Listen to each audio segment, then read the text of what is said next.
Hi, Victoria, can you hear us? Hello, Victoria. Please say something. Hi, it's actually Millie at the moment, just testing. Are you hearing this okay? Yeah, I can hear. Yeah, it's a bit quiet, but we can hear you. Yeah, fine, we'll turn it up. Who haven't we done? Anna? Hi, can you hear me? Yeah. Hello? And Stefan?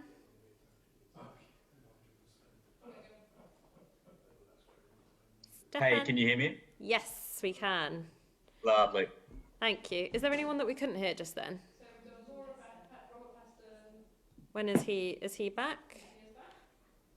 Hello, Peston, please can you say something? Robert Peston, please can you turn your sound on? Peston, please turn sound on. Hello, Robert Peston.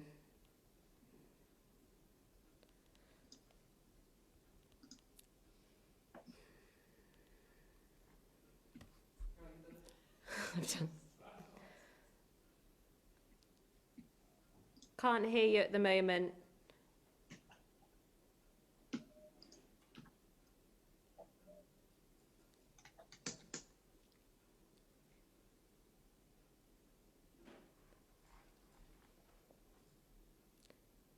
Hello, Peston. Or can you please join the audio? Should be top right normally.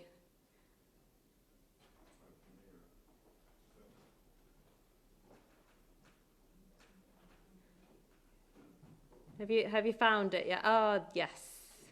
He's connecting. Oh, you didn't connect. Can you try again?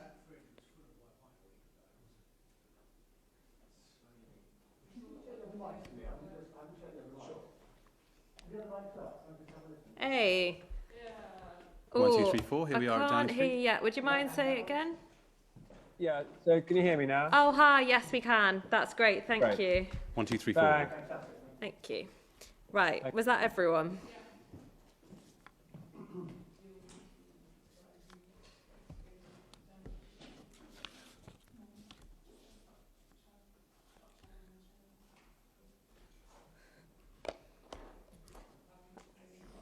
Sorry, can you stand there again? Just one second.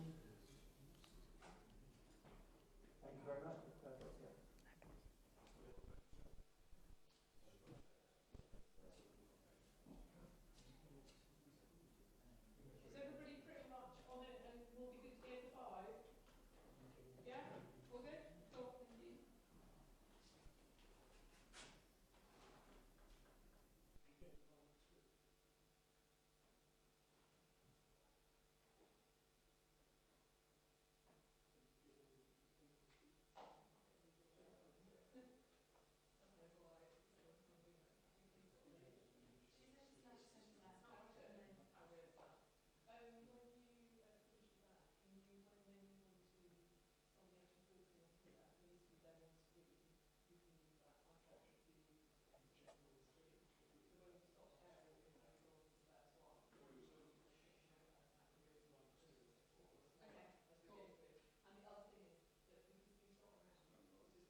I don't know if number 10 can hear this, but do you have an ETA for the start, please, folks?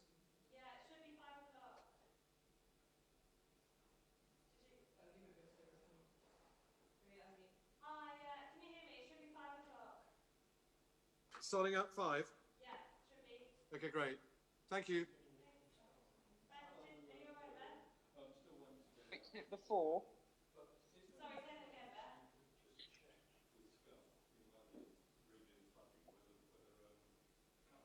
Beth, are you talking to us in the room? Okay. Okay. Okay.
Good afternoon. Welcome to Downing Street for today's coronavirus press conference. I'm joined by Chief Medical Officer Chris Whitty. Chris, it's good to have you back. And also by Deputy Chief Scientific Advisor Angela McLean. And before Angela gives us an update on the data, I'd like to update you on the steps that the government is taking to defeat the coronavirus. Our step-by-step action plan is aimed at slowing the spread of the virus, so fewer people need hospital treatment at any one time, and that will protect the NHS's ability to cope.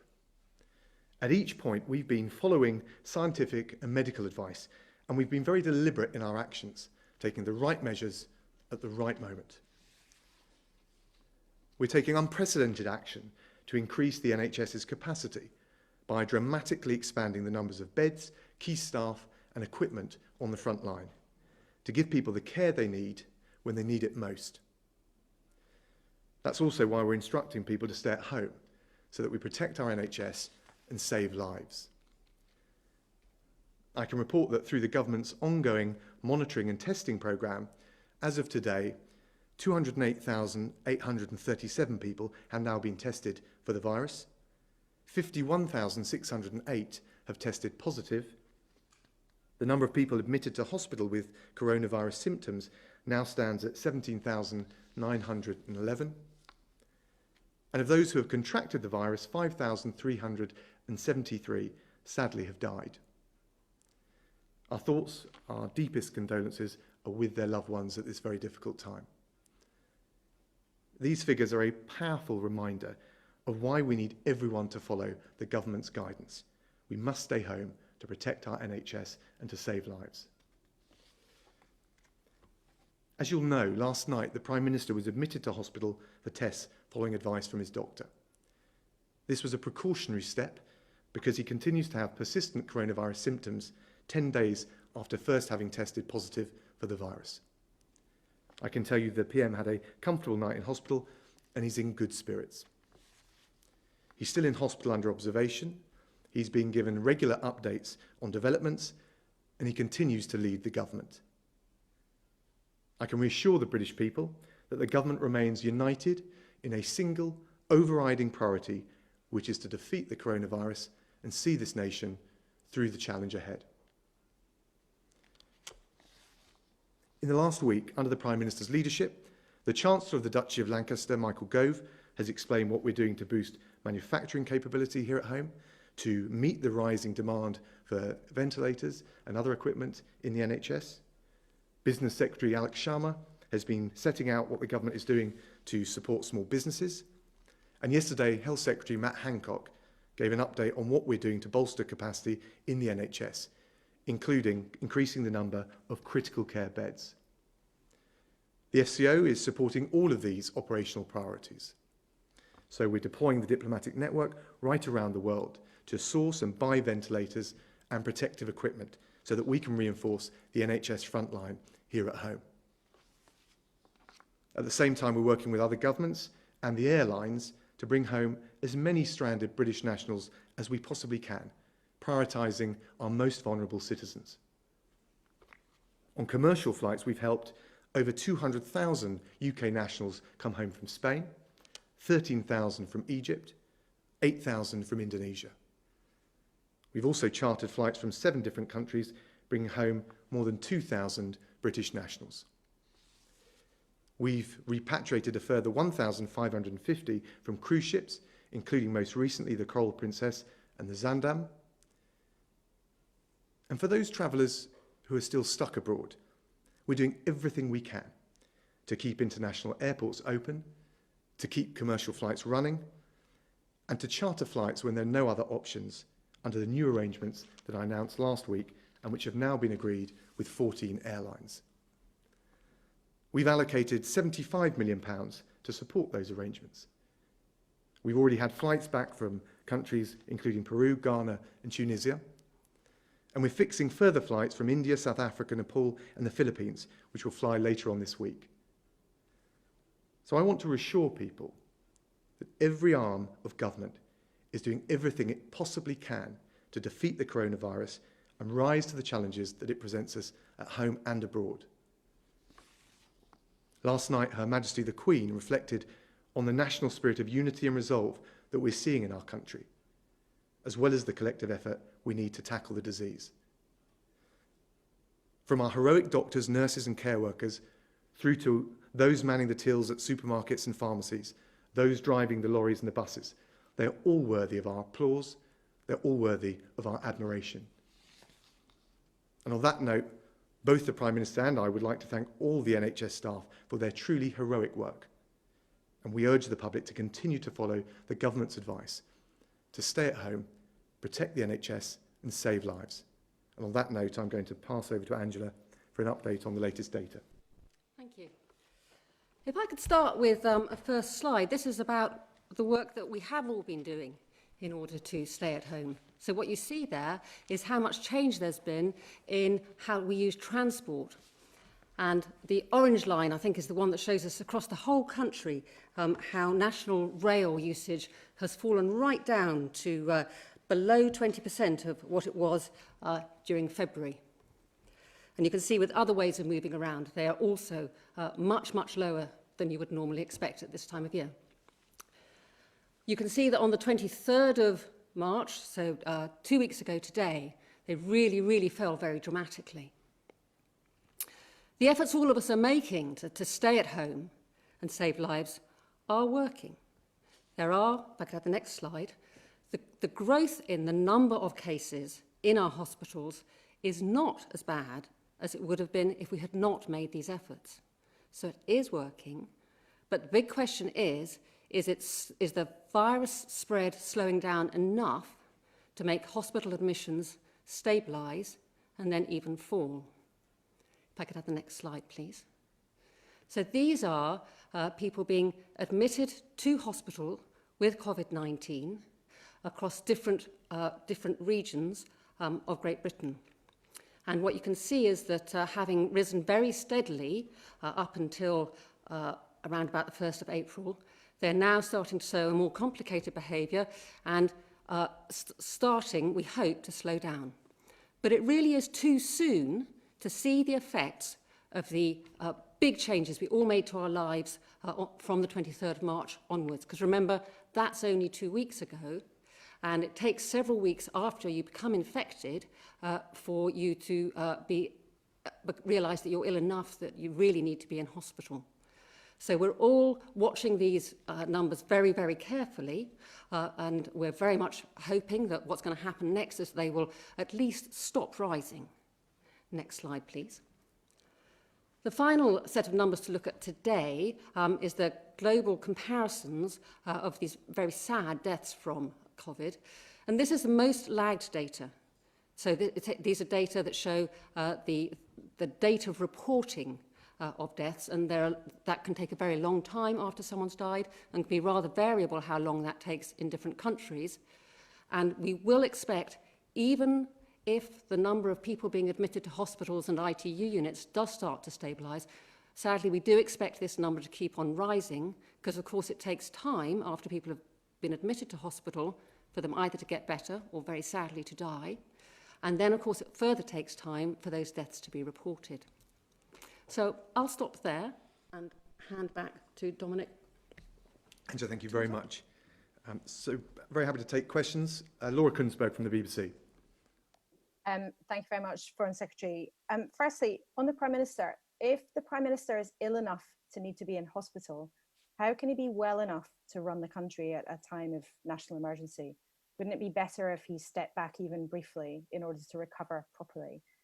And if I could ask the medics, you say that the restrictions are working, but too early to tell the long-term effects. But what would your view on what a likely exit strategy from the restrictions be? Thanks, Laura. Well, first of all, on the PM, he was admitted to hospital for tests as a precaution only, and that was because some of the symptoms that he had when he first tested positive had persisted. He's had a comfortable night in St Thomas's, he's in good spirits, and he's being regularly updated, and he still remains in charge of the government, and we're getting on with all of the various strands of work to make sure at home and abroad we can defeat the virus and pull the country through coronavirus and the challenges that undoubtedly we're facing at the moment. Angela, do you want to comment on the Yes, technical? our advice has been very straightforward, that we need a good long time series of data on all of these stages of infection in order to be able to tell what the impact of the measures that came in on the 23rd of March are going to be.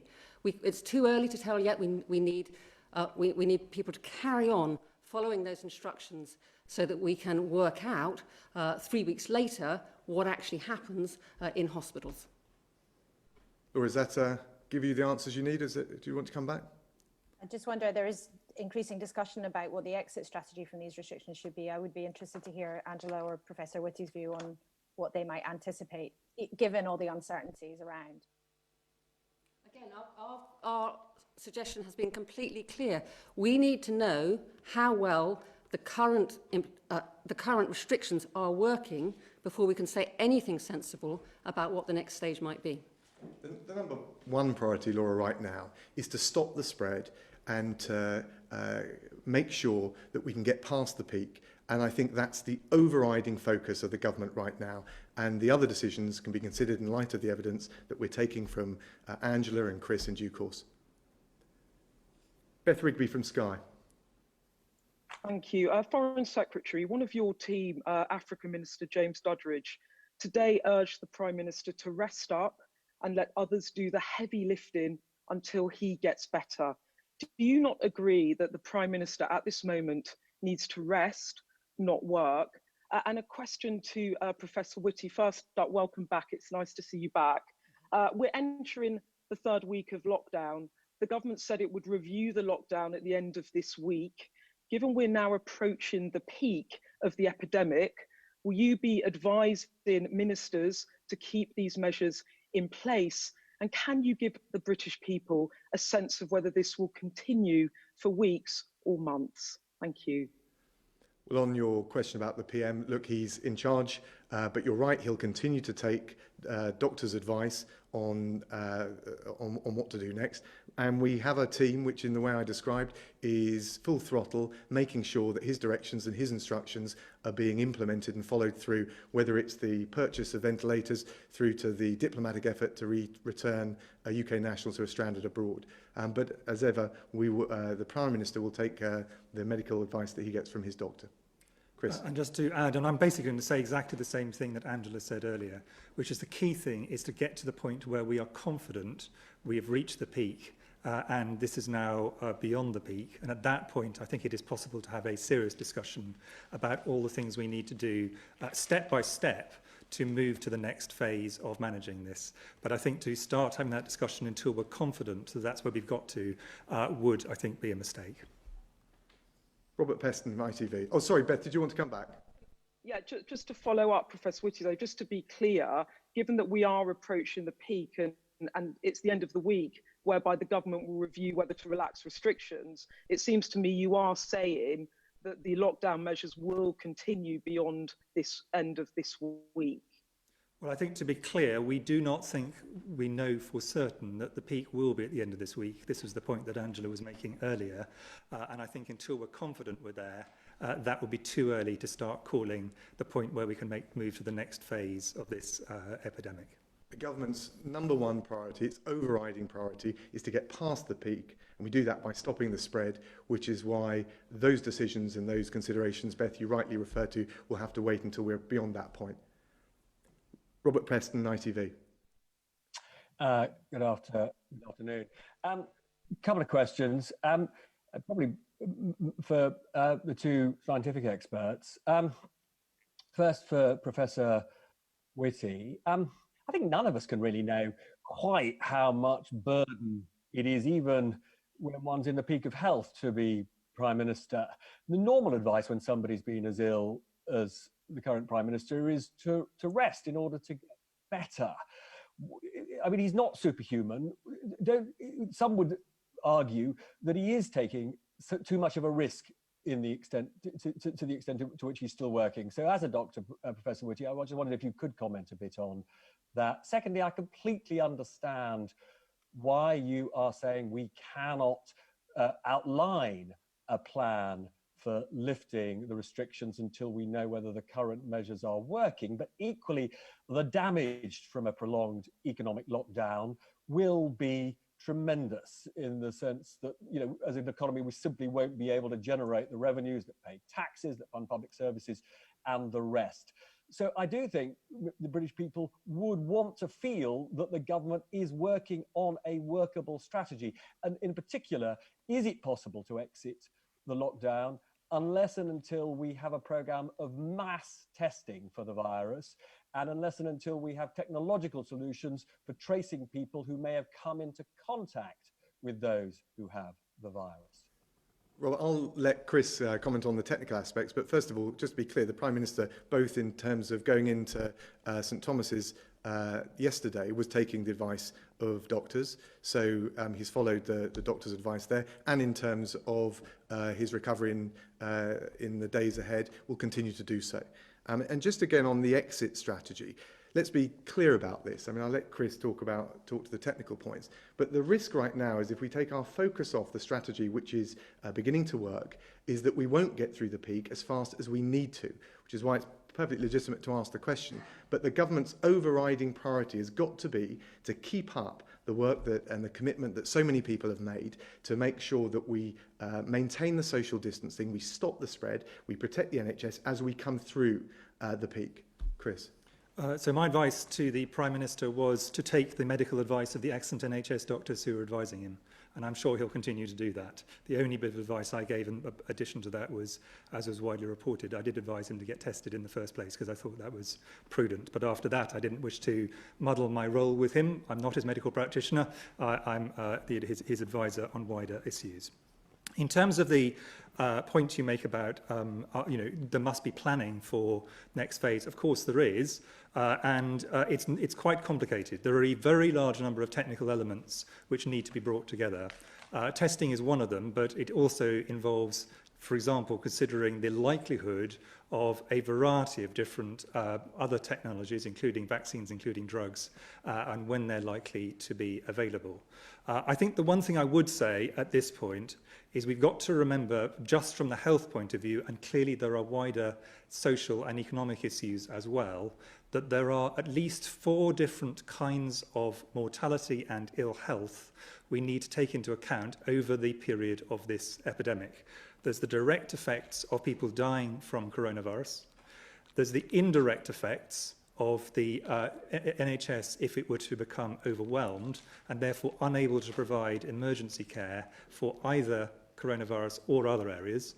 And all the activities we're doing at the moment are to make sure that both of those are minimised. But it is really important also to remember that there will be effects from the fact that some healthcare has had to be postponed to make room for this within the NHS.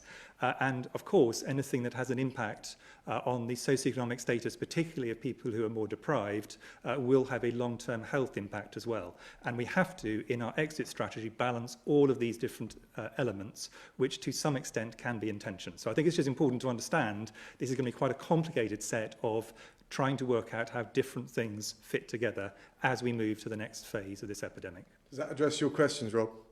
Well, except I'm just being thick, I suppose, but I don't really understand why talking about, even if it's in the long term, the way we're going to exit, it somehow distracts from the imperative of social distancing. I think everybody accepts social distancing is absolutely vital, but why giving people hope that there is a plan to exit? Why does that, in a sense, reduce the urgency for people of doing what they're doing now? Well, I think the 2 reassurances I can give you are that work, so that we can properly assess the measures that we introduced, is in place, but also that we do not want to confuse the message right now, because we are not past the peak. To get past the peak, we must have people respecting those guidelines.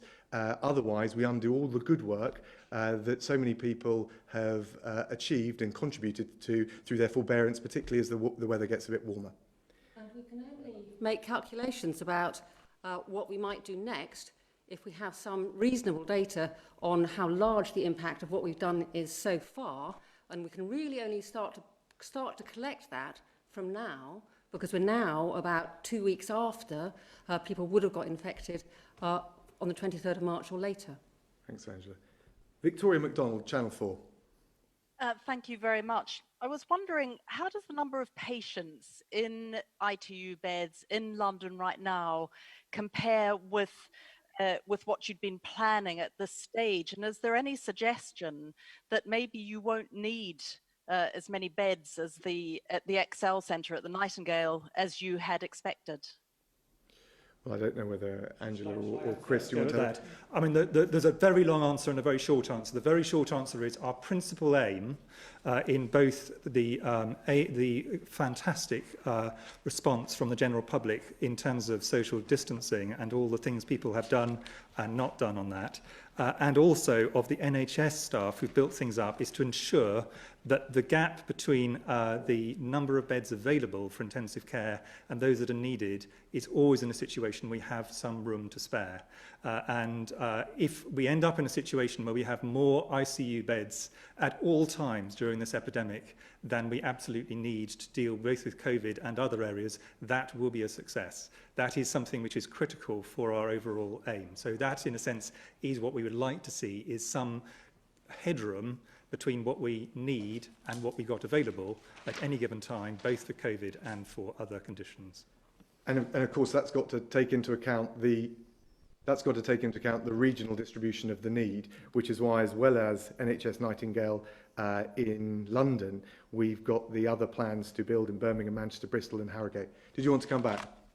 Well, I just wondered where we are at the moment. If you look at the modelling and you refer back to some of the slides you've just shown, is it the case that ITU is performing better now than you had actually expected at this point? Well, we're not remotely complacent, but we're doing everything we can to make sure we've not only got the capacity, but a bit of room for manoeuvre, as Chris has mentioned. Tom Newton-Dunn from The Sun. Foreign Secretary, thank you very much. Back onto the Prime Minister's condition, if you don't mind.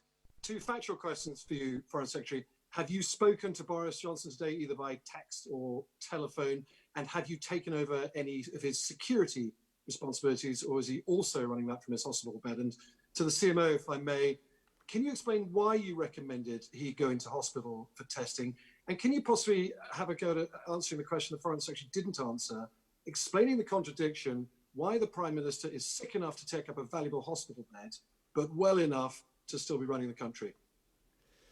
Well, Tom, I'm not going to comment on security matters, but I spoke to the PM over the weekend.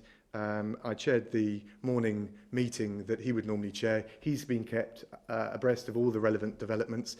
And of course, in terms of the balance that you described, and I'll of course let Chris comment, that's something that he will decide based on the medical advice he's received from his doctor.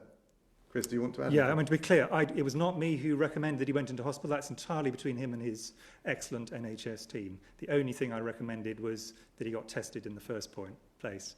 I completely agree that this is a question for a discussion between him and his medical advisors, who are outstanding. Tom, do you want to come back? Yeah, please. I mean, clearly the country is in some doubt over exactly how well the Prime Minister is. Mr. Whitty, can you possibly explain, is he in risk of catching pneumonia? Does he have pneumonia, or is there no chance of that at all? I'm absolutely not going to discuss any individual patient, nor, to be clear, do I actually have all the details, nor should I, because this is an issue between him and his medical advisors. I can give a general answer, which is the clear majority of people who do end up going to hospital, or they end up going into a general bed. They may or may not need oxygen and other things, and they don't need to go further than that. But that is absolutely not a comment on his personal situation, which would be completely inappropriate for me to comment on. It's just a general comment on how things tend to progress in hospital. Chris Smythe from The Times. Thank you. First, can I ask Professor Whitty, the government today has conceded that no antibody tests that it or anyone else has developed is yet good enough for the purposes, and scientists talk about working with companies to improve the products on offer because it isn't needed yet. So can I ask you about timing? At exactly what stage of the epidemic do you want to be using a mass home antibody test, and at what population level of infection would this be needed? And does there come a point where, if no improvement can be made, the tests we have now will have to be good enough? And can I also ask Foreign Secretary, you chaired the coronavirus meeting this morning, you're here this afternoon. If the country and the Prime Minister needs it, do you feel ready to take charge of government? Chris, do you want to go first on the... Okay. On the antibody tests, so the antibody tests are at their most useful at a later stage of the epidemic. At this point in time, we would expect quite a small proportion of the population has probably got antibodies, but over time, and there's 2 reasons for that. There's the proportion actually infected, and then there's a period of time between someone getting an infection and antibodies being routinely detectable. And it depends which kind of antibody you're talking about, how soon that is. But most of the tests most of the labs who've looked at this would say 21, 28 days would be the kind of time scale you'd be talking about. So they do tend to be more effective later in the system, in the epidemic. In terms of the current tests we've got at the moment, you've got to remember this is a new disease to which we have had absolutely no knowledge at the beginning of January, and inevitably we're feeling our way to some extent. I am very confident we will develop antibody tests, whether they be lab-based or dipstick-based, over the next period. I'm very confident of that. But the fact that we have not, in our first pass, in the first things that people produced, got ones which are highly effective is not particularly surprising to anybody who understands how tests are developed. I would expect those to continue to improve, both potentially on the dipstick side and definitely on the lab side, which would be available in due course through the NHS over time. And the more accurate they are, the more useful they're going to be for us. And they will become more accurate as time goes by. So I think the situation we'll find ourselves in a few months and possibly a few weeks will be considerably different different to what we find ourselves in at the moment. But I think it made a lot of sense to get started early on this, because this is clearly something which in the long run is going to be very important for how we manage this epidemic. And look, on the question to me that the Prime Minister is in charge, he's leading the government and giving directions as and when are required. And of course, as you mentioned, I chaired the 9:15 morning meeting. The whole team is focused on delivering those instructions. So I'm not going to get into any hypotheticals. Did you want to come back on either of those points? Oh, yeah, to Professor Whitty, you talked about the lab-based test. Does that suggest that, that we may have to give up on the idea of a home-based instant reading test and just go back to a system where you have to send results back to a lab? No, it doesn't. It just means that inevitably, I mean, the reason that the UK went for quite a lot of tests of different types to begin with is to try a variety of different ones and see which ones work. We expect the technology to improve over time. So I certainly do not think we will be giving up on this at this point, but inevitably it's going to take a while before we get to the optimal test performance. It would be very surprising if first out the gate we got to the best outcome that we could for these kinds of tests. Anna from The Telegraph. Dominic Raab, could you first just clarify your answer to Tom Newton-Dunn earlier? Are you saying that you have not spoken to the Prime Minister today? And secondly, would you concede that there is an importance to giving businesses an idea of what kind of exit strategy the government has, and a rough idea of how long it could take, and whether it would be, say, staggered by region or by type of person, and are these kind of things under consideration? And just a question for Chris Whitty, in your medical opinion, should individuals who have been hospitalised with coronavirus continue to work from their hospital beds? Thanks. So I spoke to the PM on Saturday. It was the last time I spoke to him in person. In relation to your other questions, so obviously we're very mindful of the challenges businesses are facing, small businesses, all employers, and of course the workforce as well. But the risk is, if we start taking our eye off the ball of tackling the coronavirus, stopping the spread and getting through the peak, we risk delaying the point at which we could in the future take those decisions on easing restrictions. So it is really important right now to keep the overriding focus on maintaining the discipline that we've had, keeping adherence to the guidelines that the government has set out, and making sure that we stop the spread of coronavirus. And making a general point as a doctor, patients of mine, and to be clear, that is definitely not the Prime Minister, but patients of mine, there are some who are in a hospital bed but are perfectly capable of managing massively complicated things from the hospital bed. Others clearly are not. That is absolutely a conversation between the individual and the doctors and nurses who are looking after them. Anna, did you want to come back on either of those points? Yeah, I mean, on the exit strategy, we know that different departments are already starting to look at what kind of things could be done in their fields, and feeding back into number 10 on that. Wouldn't it help business confidence to give some sort of idea of what's on the table? Well, I think the risk is, and it would undermine business confidence, if we took our foot off the pedal and eased up on the restrictions right now, and as a result of that, we found that we weren't stopping the spread of the disease as quickly as we otherwise could. And I think a lot of the business community will understand that. Of course, all of the review and the measures to make sure that we can review the effectiveness of the measures in the way that Angela has described, all of that work is going on. Stefan from City AM. Thank you. Foreign Secretary, thousands of small businesses across the country are waiting on advice about when the rollout of the wage subsidy scheme will be in practice. Can you say today if there will be wage relief for all these businesses by this month's payday? And furthermore, with only 1,000 business loans so far agreed upon by banks through your business loan scheme, does this show that banks are nervy to loan out to businesses? And what more can the government do to ensure that banks act in the national interest through this time? Well, the Chancellor has already announced the £330 billion package to support businesses right the way through to employees. He will set out the further detail as necessary as soon as practical. Of course, we do want to encourage banks to be lending and providing the liquidity, particularly that small and medium-sized businesses need. So that is important, and we do want that message, along with the support we've given to small businesses and banks, to be conveyed as clearly as possible and to be acted upon. Just as a follow-up, I Sure. do understand that you have said this to banks and you have said that it is important to act like this, but is there anything you can actually do to twist the arms of banks to ensure they do act in this way? Well, the Treasury ministers are in regular contact with the banks. We're looking at both what they need, but also critically how we get the finance to the businesses which are viable but are just struggling with the challenge of coronavirus. And we want to make sure, particularly those vulnerable small businesses, medium-sized businesses, can see their way through this crisis. And I know the Chancellor and the Treasury team are doing everything they can to make sure that that can be done. Thank you all very much.